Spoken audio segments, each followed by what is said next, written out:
Hey, Magic fans, welcome back. This is your captain speaking here on Captain Clyde's MTG, and today, what we have for you is the top rated 5 cards for standard out of March of the Machines, according to yours truly. And I am a professional who knows nothing, like every other professional in life. So, before we get started, don't forget to subscribe. I appreciate it. We're an unsponsored channel, I like to keep it that way. So, let's get into it. So, as we start off with some honorable mentions, we have the good old Monastery Mentor. So, some people are rating this pretty high. I gave it an honorable mention. Here is why. This card is amazing. We've seen in the past how busted this card can be, but here is the biggest downfall for it in standard right now: removal. There is so much removal in standard right now. Everything from Sheoldred's Edict, which can purposely make you sacrifice non-tokens. So it doesn't matter if you put out one Monastery Mentor, make 3 tokens. You can't. Normal sacrifice cards say sacrifice a creature. You can sacrifice a token. The Monastery Mentor would live. Now the sacrifice effects actually purposely target token or non-token. So easier way to hit it. Plus we have all the 2 mana removal spells in black that just from sets upon sets have done nothing but give you tons of ways to kill this. Even as far as Drown and Ichor, if someone's playing that, like I mentioned, there's Edict, there's I want to say Go for the Throat, but it's not Go for the Throat. It's the one that says kill non-artifact creature. There's the one that's kill non-dragon, non-demon. There's so much. Plus, um, there's also the 1 mana spell currently really big in standard that says kill target creature uh, with power and toughness 5 or less. This is 4.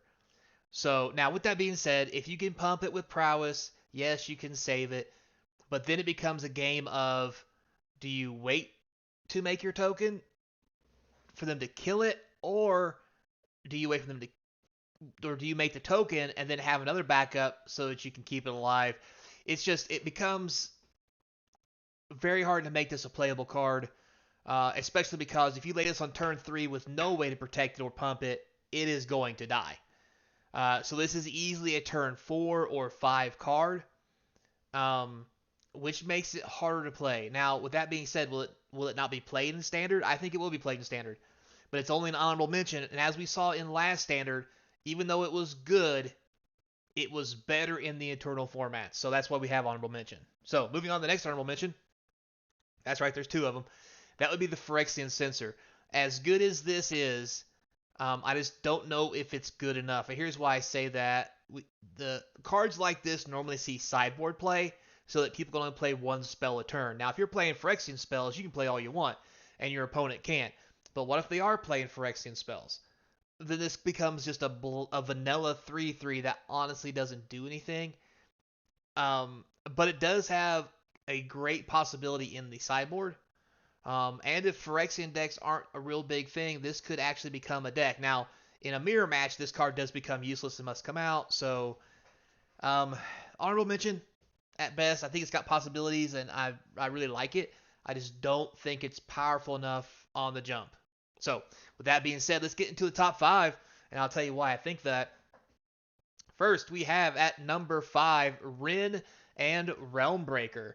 So you get a 3 mana, 2 green and 1 for a 4 loyalty planeswalker. It immediately goes up to 5.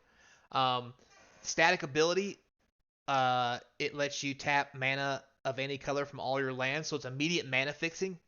Also, it becomes a 5/5. And your +1 says up to 1 target land you control becomes a 3/3 elemental creature with vigilance, hexproof, and haste. So if you can swing with it if you want to, and it can still block. Plus it has hexproof, which means it can't be removed by removal spells unless their target player chooses and sacrifices, which will help keep Ren alive. Um, the -2 mill 3, put a card in your hand from the mill. That could be relevant, but really what this card I think is kind of really want to be doing is powering up to 7 to get your emblem, so that you can play lands and permanent spells from your graveyard over and over. It's basically a Crucible of Worlds for everything that's permanent, and they never get exiled. And if you get this thing to go off, it's just absurd, especially with Ikamor Gauntlet out there. Yes, I know it's blue, and this is green. That's not a very popular color. But let's be honest here. If you're playing counter spells and you want to put green in to win, this can be your kill condition. I mean, you're making 3/3 elementals that are still lands till your next turn. You can kill them with those. If you go to 7, you can have permanents in there. I just think this card has lots of potential in the standard format where there's limited ways to deal with this.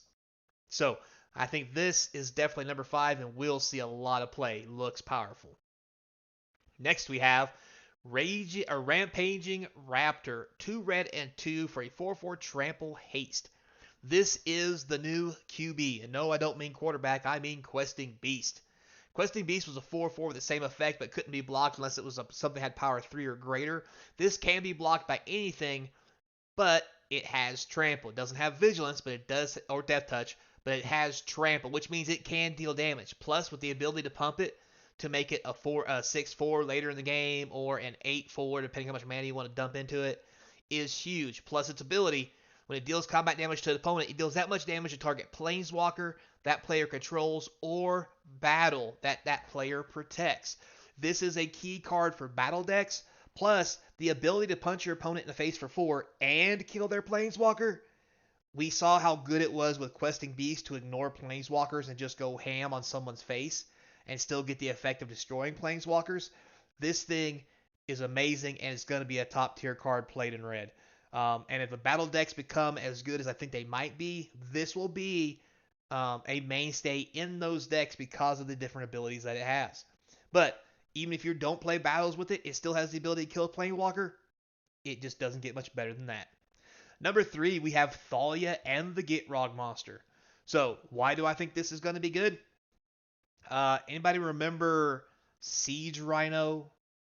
The exact same cost for a 4/5 that dealt 3 damage when it came in, and you lost 3. Your opponent lost 3 lives, you gained 3 life. It was a 4/5 trampler.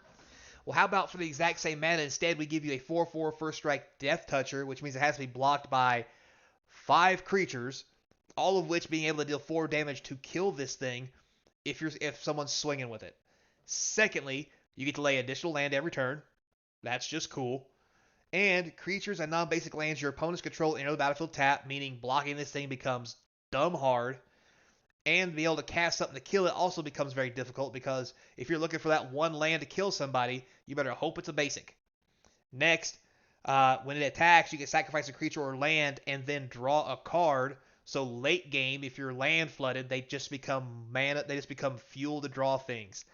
This is the new Siege Rhino in a new kind of way, and I think it's a better way. And I mean, the thing's got 4 keywords on it. For the love of, it's got 2 keywords and 3 abilities. Like, thank God the text box wasn't any bigger, because I'm pretty sure they keep writing in it. So this thing is number 3, and it will see play. Abzan colors are strong. Black is strong. White is really strong. Green is also getting to be strong in this set. This is just insane, and I just don't see how this card doesn't see play. Next, we'll move on to number 2. Number 2 shared by 5 things, and that's the Praetor Cycle. That's right. I was looking at all these, and I was trying to pick out which one was the best, and you know what I decided? I decided that no matter what color you're in, you're going to play these Praetors. They're just too good. The ability and the cost of these Praetors on their front face as a creature is amazing. Elesh Norn, if something deals damage to you, they lose life. It's a 3/5 for 4. Jin, 5/5, Ward 2 for 5. It's fine. Whenever you cast a non-creature spell, mana value 3 or greater, draw a card.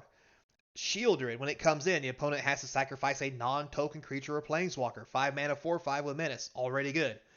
Urabrask, 4 mana, 4/4 first strike, deals damage to opponents, plus you get red. Vorinclex, 5 mana, 6/6 trample reach that lets you hunt 2 forests up and put them into your hand. Meaning that the flip ability is just easy to do. And all the rest of these cards have the flip ability built in to the actual ability to be cast. Shieldred, if you pay for 5, if you play Shieldred, then you can flip it. Jin-Gitaxias, if you played Jin, you can flip it. Elesh Norn, if you played Elesh Norn, you can flip it. And the flip side of these things that become sagas are just absurd. So these are number 2, and I think they're going to play a big stake in the upcoming format. No matter what color you're playing against, I think you're going to see the Praetors in those decks in Standard because they're just so powerful. And finally, in at number 1, the man, the myth, the legend. That's right, an uncommon. Surge of Salvation. So, why Surge of Salvation? Why not? Yeah, it's an uncommon, but let's be honest. For 1 white, you and all your permanents gain hexproof till end of turn. That's good enough. Now, on top of that, prevent all damage black or red sources would deal to creatures you control this turn. Bonus. Because let's think about it. This thing can stop hand removal. Removal affects your opponent tries on your creatures, your lands, your enchantments, your planeswalkers, your artifacts. It's literally like a Teferi's protection for the turn. It's just, I don't know what else to say. It's Teferi's protection for a turn. For 1 white. It's just absurd. Like, these kind of effects normally come on rares and mythics. This is an uncommon instant. Now, with that being said, this card is good enough that it may push Monastery Mentor to the top. Because on turn 4, lay a Monastery Mentor, they try to kill it, Surge of Salvation. I'm going to protect all my stuff, leave my Mentor alone.